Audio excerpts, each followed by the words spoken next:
Welcome to Tamil Manga Explanation. Hello guys, welcome to our channel. இன்றைக்கி நம்ம என்ன பார்க்க போகிறோம்னா ரெக்ரெசிவ் மெஷினரி மேக்னேஷன்ஸோட சாப்டர் 4 தான் பார்க்க போகிறோம். அதுக்கு முன்னாடி நீங்கள் லைக் அண்ட் சப்ஸ்கிரைப் பண்ணாமல் இருந்தீங்கன்னா லைக் அண்ட் சப்ஸ்கிரைப் பண்ணிட்டு இருங்க. சரி வாங்க, நம்ம வளவலன்னு பேசிகிட்டு இருக்காமல் கதைக்குள்ளே போயிடலாம். போன சாப்டரில் நம்ம ஹீரோ வந்துட்டு அவன் 2 பேர்த்தையும் துரோகின்னு சொல்லியிருப்பான் இல்லையா, இப்போ அதுலேருந்து தான் காட்டுறாங்க. கதையோட ஓப்பனிங்கில் எலினாவோட escort nice Jamal and Philip அவங்க 2 பேரையும் தான் இந்த ஃபீல்டுலேயே ரொம்ப ட்ரஸ்ட் பண்ணாங்க. ஏன்னா எலினாவை சின்ன வயசுலேருந்தே அவங்க தான் ப்ரொடெக்ட் பண்ணிட்டு வராங்க அப்படின்னு சொல்கிறாங்க. அப்படின்னா என்னோடய பாஸ்ட் லைஃப்பில் எலினாவை ப்ரொடெக்ட் பண்ணுறேன்னு சொல்லி மர்டர் பண்ணியிருக்காங்க அப்படின்னு சொல்கிறாங்க. அது நீங்கள் 2 பேர் தானா எங்கள் வீட்டை சேர்ந்த துரோகிகளா அப்படின்னு சொல்லிட்டு நம்ம ஹீரோ நினைக்கிறான். அதுக்கப்புறம் அந்த பாடி கார்ட்ஸ் நம்ம வந்துட்டோம் அப்படின்னு சொல்கிறாங்க. அது பார்த்தீங்கன்னா வெட்ட வெளியே இருக்குது. நம்ம எலினா இருந்துட்டு என்னது இது, இங்கே எதுவுமே இல்லையே, இந்த டர்ட்டி பிளேஸில் தான் அந்த பர்ஃபார்மன்ஸ் நடக்க போகுதா, அதுக்கு அந்த பாடி கார்டு எனக்கு தெரிஞ்சு அவங்க ஒன்றும் ப்ரிப்பேர் ஆகலைன்னு நினைக்கிறேன் அப்படிங்கிறவன். பீப்புள்ஸ்லாம் இங்கே சீக்கிரமாகவே வந்துடுவாங்க அப்படிங்கன்னா காமெடி பண்ணாதீங்க, பர்ஃபார்மன்ஸ் வந்து இந்த மாதிரி ஒரு டர்ட்டி பிளேஸில் நடக்க போகுதா அப்படின்னு சொல்லி எலினா கேட்குறாங்க. நான் எக்ஸ்பெக்ட் பண்ண மாதிரியே ஃபஸ்ட் இது பார்த்திங்கன்னா ஒரு நார்மலான பிளேஸ் மாதிரி தான் தெரியும். ஆனால் அங்கே பிளேஸ் ஆகிக்கிற பொருட்கள்லாம் பார்த்திங்கன்னா நம்மளால் எஸ்கேப் ஆக முடியாத மாதிரி இருக்கும் அப்படின்னு சொல்லிட்டு ஹீரோ சொல்கிறான்.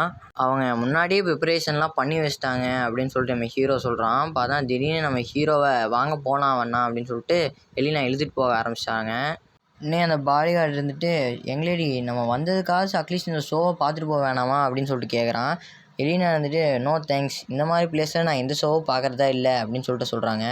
நம்ம ஹீரோ இருந்துட்டு எலினா கிட்ட நீ என்ன ஒர்க் அவுட் தான் பண்ணுறியா, என்ன இவ்வளோ ஸ்ட்ராங்காக இருக்க அப்படின்னு சொல்லிட்டு கேட்குறான். யங்லேடி அப்படின்னு சொல்லிட்டு யாரோ வந்து நிற்கிறாங்க. யாருன்னு பார்த்தோம்னா அந்த இன்னொரு பாடி கார்டு தான். நம்ம இன்னும் கொஞ்சம் நேரம் வெயிட் பண்ணலாமா அப்படின்னு சொல்லிட்டு கேட்குறான். நம்ம எலினா வந்துட்டு ஆச்சரியமாக பிலிப் அப்படின்னு சொல்லிட்டு பார்க்குறாங்க. உங்களுக்கு என்னாச்சு இன்றைக்கி, ஏன் கொஞ்சம் இன்னைக்கு வித்தியாசமாக நடந்துக்கிறீங்க அப்படின்னு சொல்லிட்டு எலினா கேட்குறாங்க. இன்னும் இந்த ஒரு சோல்ஜர் இருந்துட்டு அவங்க பயப்படுதுன்னு ஒன்று நினைக்கல, ஒரு ரீசனபுளான ரெக்வஸ்ட் வந்ததுனால தான் அப்படின்னு சொல்லிட்டு சொல்கிறாங்க. அதாவது ஒரு ரெக்வஸ்ட் வந்தனால தான் இவங்க வந்து கொஞ்சம் ஸ்ட்ரேஞ்சாக நடந்துக்கிறாங்களாமா கைஸ். என்னது ரெக்வஸ்ட்டா அப்படின்னு சொல்லிட்டு எலினா ஆச்சரியமாக பார்த்துட்டு இருக்காங்க. சடனாக இன்னொருத்தர் யாரோ நடந்து வராரு. பார்த்தீங்கன்னா அங்கே 3 பேர் நடந்து வராங்க. எக்ஸ்பெக்ட் பண்ணபடியே அவங்க ஒர்க்கை நீங்கள் க்ளீனாக முடிச்சிட்டிங்க அப்படின்னு சொல்லிட்டு சொல்கிறாரு. இவர் யாருன்னு பார்த்தீங்கன்னா ஃப்ராங்க்னு தான் சொல்லியிருக்காங்க, மற்ற எந்த டீட்டெயில்ஸும் சொல்லலை. அதுக்கு அந்த பாடி கார்டு இருந்துட்டு அஃப்கோர்ஸ் நாங்கள் ப்ராமிஸ் பண்ணபடியே எங்களேடி இங்கே கூட்டிகிட்டு வந்துட்டோம், நம்ம டீலை இங்கேயே முடிச்சுக்கலாம் அப்படின்னு சொல்லிட்டு சொல்கிறாங்க. அதுக்கு அந்த ஃப்ராங்க் வந்துட்டு அது பெர்டியமோட எல்டர் சன் தானே, நான் அவனை கூட்டிகிட்டு வர சொல்லி ரெக்வஸ்ட் பண்ணலையே அப்படின்னு சொல்லிட்டு சொல்கிறான். அதுக்கு அந்த பாடி கார்டு இருந்துட்டு நான் அவங்ககிட்ட அவனை ஃப்ரீயாகவே கொடுத்துட்றேன், அவன் எங்களை முட்டாள்தனமாக ஃபாலோ பண்ணிட்டு வந்துட்டான், இது அவனோட கிரேவியார்டாக இருக்க போதும் கூட அவனுக்கு தெரியல அப்படின்னு சொல்லிட்டு சொல்கிறாங்க. ஜமல் நீ எங்களை வித்துட்டியா, நீ இதுலேருந்து வெளியே போயிடலான்னு நினைக்கிறியா அப்படின்னு சொல்லிட்டு நம்ம ஹீரோ கேட்குறான். அதுக்கு அந்த பாடி கார்டு இருந்துட்டு நீ ஏன் ஃபஸ்ட்டு உன்னைய பற்றி கவலைப்படக்கூடாது, நாங்கள் பண்ண வேண்டியதெல்லாம் இங்கேருந்து ஓடினாலே போதும் அப்படின்னு சொல்லிட்டு சொல்கிறான். நாங்கள் இந்த இம்ப்ரூவ் ஆகாத வேஸ்ட்லேண்டை பார்த்து டயர்ட் ஆகிட்டோம், அதில் இருக்கிற அனிமல்ஸ் கூட ரொம்ப வேதனைப்பட்டுச்சு அப்படின்னு சொல்லிட்டு சொல்கிறான். அவன் இன்னும் கொஞ்ச நாளில் பெரிடியம் இருக்கிற மற்றவங்களும் போயிடுவாங்க அப்படின்னு சொல்லிட்டு அவன் சொல்கிறான். ஹீரோ பேசிட்டு இருக்கும்போது சட்டுன்னு போய் அவனை வெட்டிடுறான். அவன் இன்னும் ஆச்சரியத்திலே தான் இருக்கான். அங்கே இருக்கிறவங்க எல்லாருமே என்னாச்சு அப்படின்னு சொல்லிட்டு பார்த்துட்டு இருக்காங்க. அதுக்கு நம்ம ஹீரோ இருந்துட்டு ஆனால் அட்லீஸ்ட் அவங்க இவங்களை வைக்கலையே அப்படின்னு சொல்கிறான். இன்னொரு சோல்ஜர் இருந்திருப்பான் இல்லையா, அவன் பயந்துட்டு எலினாவை கையில் பிடிச்சிட்டு ஜாமல் அந்த இடியட் எப்படி ஒரு நைட்டாக இருந்துட்டு அவங்ககிட்ட போய் தோற்று போனான் அப்படின்னு யோசிக்கிறான். நம்ம ஹீரோ இருந்துட்டு அந்த ஸ்வாடை தூக்கி போட்டு அவன் தலையிலே இறக்கிடுறான். அவன் இம்பாசிபிள் அப்படிங்கிறான். அந்த சோல்ஜர் இருந்துட்டு அப்படியே கீழே விழுந்துடுறான். அந்த ஃப்ராங்க்னு ஒருத்தர் இருந்திருப்பான் இல்லையா, அவன் பின்னாடி 2 பேர் இருந்தாங்களா, அவங்க இருந்துட்டு அது உங்களுக்கு கன்ஃபார்மாக சொல்லுவீங்களா, அது பெர்டியமோட எல்டஸ்ட் சன் தானே அப்படின்னு கேட்குறான். எனக்கு தெரிஞ்ச வரைக்கும் அவன் எந்த ஃபைட்டும் பண்ணதில்லை, அது மட்டும் இல்லாமல் ட்ரைனிங் எடுத்ததில்லைன்னு சொன்னாங்க அப்படின்னு சொல்கிறான். இப்போ ஃப்ராங்கை தான் காட்டுறாங்க. ஃப்ராங்க் இருந்துட்டு அவன் அப்பீரன்ஸை பார்த்து நான் தப்பாக எடை போட்டேன், அவன் இன்ஸ்டண்ட்டாக 2 நைட்ஸையே கொண்டுட்டான் அப்படிங்கிறான். இந்த அட்டாக்ல அவன் மானா பயன்படுத்தியிருக்கான்னு அவன் கண்டுபிடிச்சிட்டான். எலினா இருந்துட்டு அண்ணா என்ன நடக்குது அப்படின்னு கேட்குறா. நம்ம ஹீரோ வந்துட்டு எலினாவை கழுத்துலேயே தட்டி அவளை மயக்கம் போட வச்சிட்றான். நீ கொஞ்ச நேரம் ரெஸ்ட் எடுக்கிறது நல்லது அப்படின்றான். அதுக்கு ஃப்ராங்க் இருந்துட்டு அந்த வேலையை செஞ்சதுக்கு ரொம்ப நன்றி பெர்டியமோட எல்டஸ்ட் சன் அப்படிங்கிறான். நாங்கள் கேள்விப்பட்டதை விட நீ கொஞ்சம் வித்தியாசமாக தான் இருக்க, நாங்களே அவங்க 2 பேர்த்தையும் முடிச்சிடலாம் தான் நினச்சோம் அப்படிங்கிறாங்க. நீயும் உண்மையான ஸ்கில்லை மறைச்சி வச்சுப்ப போலையே அப்படிங்கிறான். நம்ம ஹீரோ வந்துட்டு அதனால் உனக்கு என்ன 3 பேரா அப்படின்னு நம்ம ஹீரோ யோசிச்சுட்டு, நம்ம ஹீரோ வந்துட்டு அவன் பின்னாடி இருக்க 2 பேரும் மேட்ரே இல்லை, அந்த சென்டரில் இருக்கவன் தான் டிஃப்ரெண்ட் அமௌண்ட் ஆஃப் மானா வச்சுருக்கான் அப்படிங்கிறான்.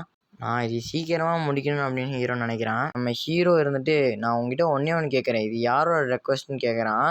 இது ஒரு சாக்க போகிறவனுக்கு தேவையா அப்படின்னு சொல்லிட்டு ஃப்ராங்க் கேட்குறான். நம்ம ஹீரோ வந்துட்டு அதை நீ ஈஸியாக சொல்ல மாட்டேன் அப்படிங்கிறான். நம்ம ஹீரோ வந்துட்டு அதை நீயே உன் வாயால் சொல்லுவ அப்படிங்கிறான்.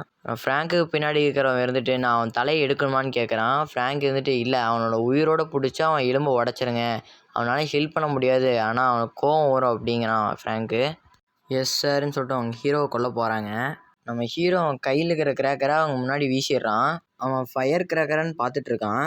நம்ம ஹீரோ வந்துட்டு அந்த தூக்கி போட்ட ஃபயர் கிராக்கரை ஒரு டிஸ்ட்ராக்ஷனாக பயன்படுத்தி அவன் கீழே குத்திடுறான். இருக்கிற இன்னொருத்தர் வந்துட்டு ஒரு ஷாலோ ட்ரிக்கா அப்படின்னு சொல்லிட்டு நம்ம ஹீரோ அட்டாக் பண்ண வரான். நம்ம ஹீரோ அந்த அட்டாக்கை பிளாக் பண்ணி அவனோட ஸ்வாடை அவன் கையாலேயே பிடிச்சிட்றான். அப்புறம் நம்ம ஹீரோ அவன் ஸ்வாடை அவன்கிட்டேருந்து பிடிங்கிடுறான். அப்புறம் அவன் கையில் இருக்கிற ஸ்வாடை வச்சு அவனை வெட்டிடுறான். உடனே நம்ம ஹீரோவை அந்த ஃப்ராங்க் அட்டாக் பண்ண வந்திருப்பான். நம்ம ஹீரோ வந்துட்டு அவன் இன்னொருத்தக்கிட்டேருந்து பிடுங்கின ஸ்வாடை வச்சு அதை பிளாக் பண்ணிடுறான்.